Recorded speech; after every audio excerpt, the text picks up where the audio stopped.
Previously on Goshen Man. Medical equipment, viewpoint 2 points viewpoint 1 to shame. 3 large pizzas for the price of less than one, all 5 of Utah's national parks in one day. Now that's Zion.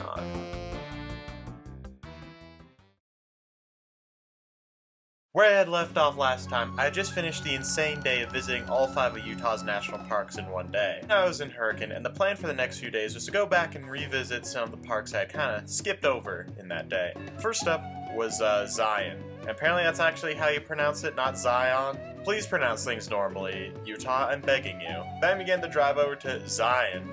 Hopefully these clouds aren't ominous or foreboding in any way. I got to the gate of Zion and it was quite crowded at this entrance. When I was waiting in line here, I noticed something.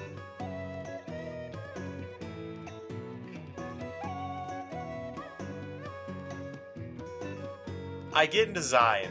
First off, I was like, alright, I'll stop by the visitor center. I'll get a map. I gotta get the collection of maps up. I'm like, this parking lot's pretty full. Now, I had started this day a bit later due to the fact that yesterday was so crazy. I kind of slept in a little. I kind of going non-stop for 4 days straight. I don't really actually have a plan for Zion today of what I want to see. So I'll just like drive until I see like a spot, park there, and then see what's there. I drove the entire length of the main road of the park, and I didn't find a single place to park that wasn't like extremely risky. You know, that wasn't like I'm just parking in the road essentially or in like the dirt. I drove the entire length up, entire length back, and I was like, what the fuck, dude? The solution to this, obviously, is not to just make more parking spaces, it's to have, like, I don't know, a bus or something. Which apparently they have, but it wasn't starting until next week, even though they had the visitors that they would be having next week.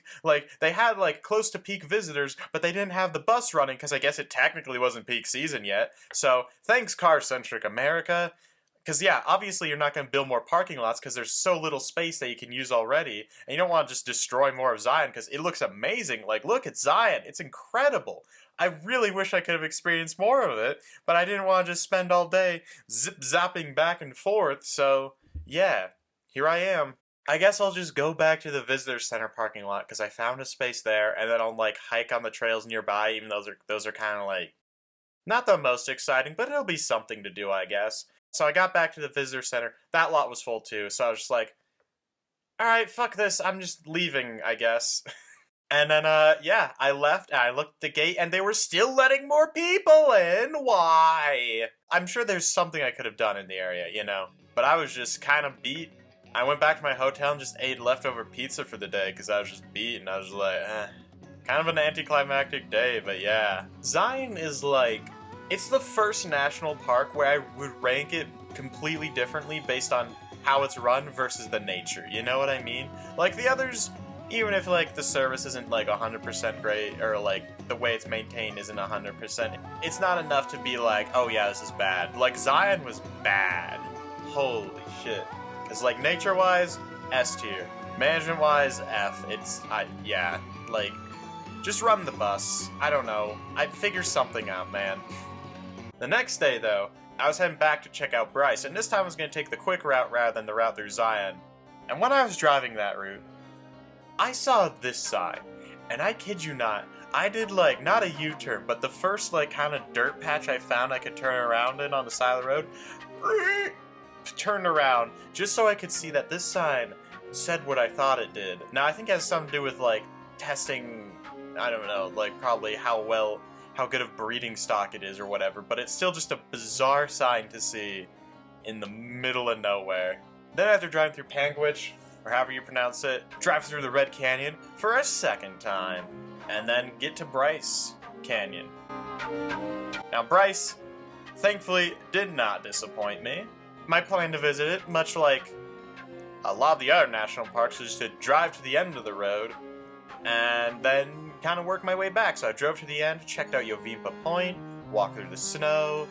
I mean, yeah. Bryce Canyon's just really cool. Like, I like how it's high altitude as well. So it's like kind of cold out, but like, compared to home, not really. It's just a little bit of snow, but I'm wearing like a t-shirt and shorts out there because it's pretty warm. High desert is maybe like one of my favorite environments. I've learned due to this trip. After visiting Uvimpa Point, I had lunch, which was 5-day-old pizza. It really does not taste as good on the 5th day, especially since it is Domino's and has not been refrigerated at all. Anyway, so then I kind of snaked back through and looked at some viewpoints, and yeah. Like, Bryce Canyon, I think might be the smallest out of all of them, but I feel like it's really solid. It's a very solid national park.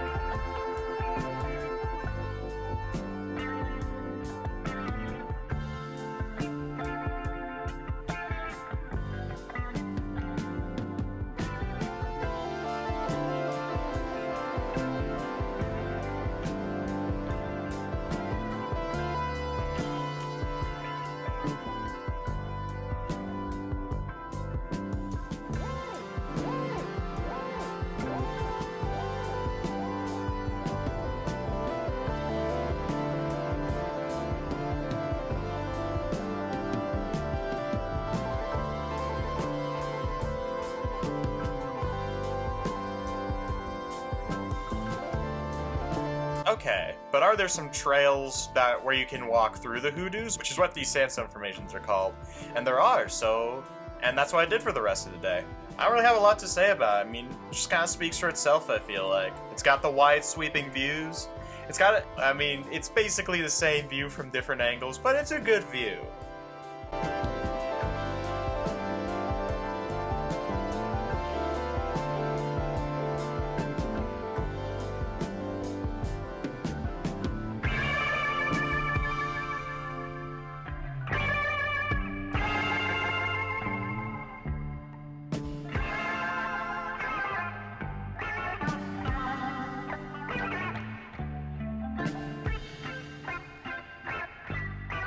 Honestly, I think walking through the hoodoos is, like, kind of cooler than the stuff at Arches, so... Sorry, Arches. I say this one still ranks above you. Then I was kind of tired, so I went to bed at like, 9 p.m. Like I'm old or something. Also, at this point in the trip, I was kind of losing it. Because, like, on the hike, like, in the car, I was just, like, scripting out a Subaru ad or some shit in my brain.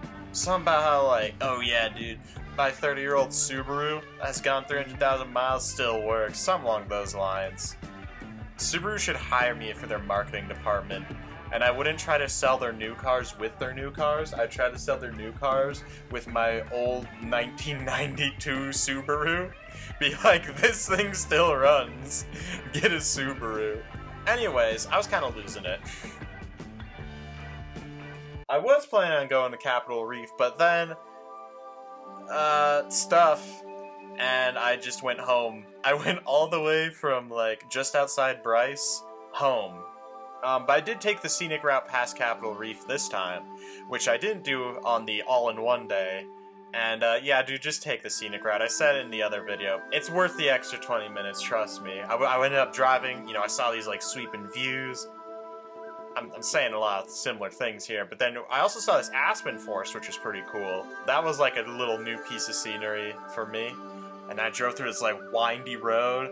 I love driving down these windy mountain roads, man. Pretty fun. Then I drove north, and I had food that wasn't 6-day-old pizza. For the first time in 5 days, I ate something that wasn't pizza. Yeah, if I didn't make that clear, not only had I been eating pizza for 5 days, but it was, like, the only thing I had been eating. So, yeah. I did have food again on my drive back home, though, so, yeah. And that drive home ended up taking close to 14 hours, which is how much truckers are allowed to drive in one day. It wasn't supposed to happen like this, but, accidents and traffic jams and whatnot means that, yeah, sometimes you get home way later than you anticipated, and also I wasn't planning on driving, like, all this way in one day, so. But I did learn that I like driving through the desert. On the first part of the journey, I was looking at all the life. There were plants and birds and rocks and things. There was sand and hills and rain. The first thing I met was a fly with a buzz, and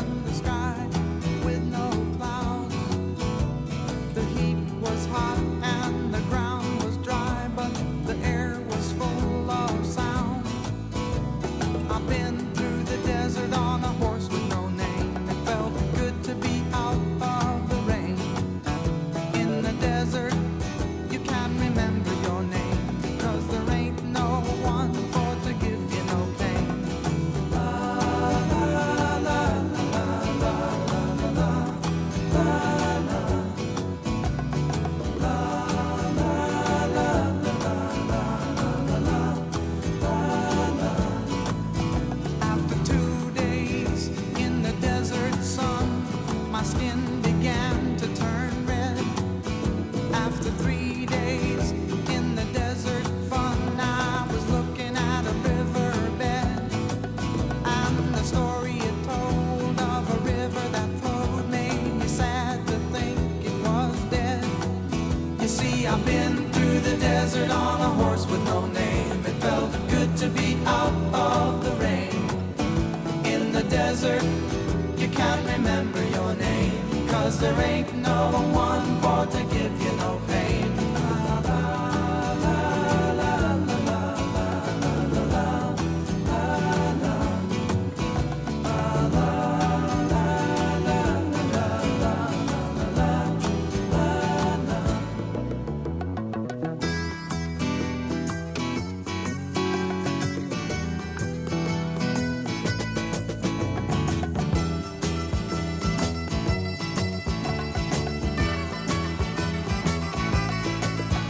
After 9 days, I let the horse run free, 'cause the desert had turned to sea.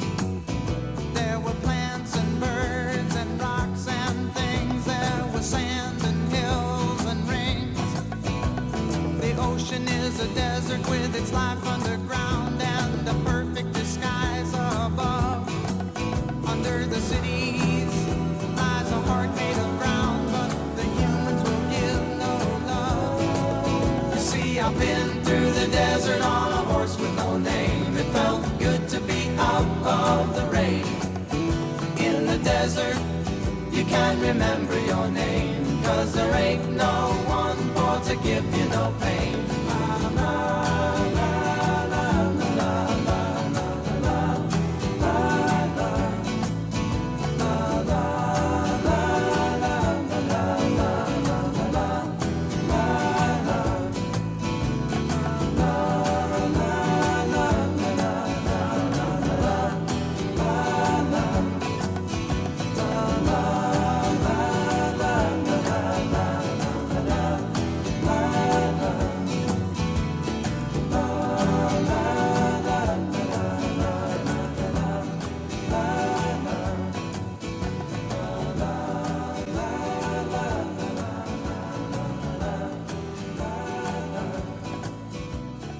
Thanks for watching. Give the video a like, man. Subscribe. If you haven't watched the first 2 parts of the Utah series, go do that right now. They're pretty cool. I've got a lot of beautiful scenery in them. Maybe want to watch some other Goshen Man videos, my little travel vlogs. I've got some pretty interesting ones. Or just some of my other videos in general. Or, you know, follow the other Ocean Man social medias in the description. That'd be pretty cool. And I'll see you next time I go somewhere. This has been Goshen Man, the ultimate Utah experience.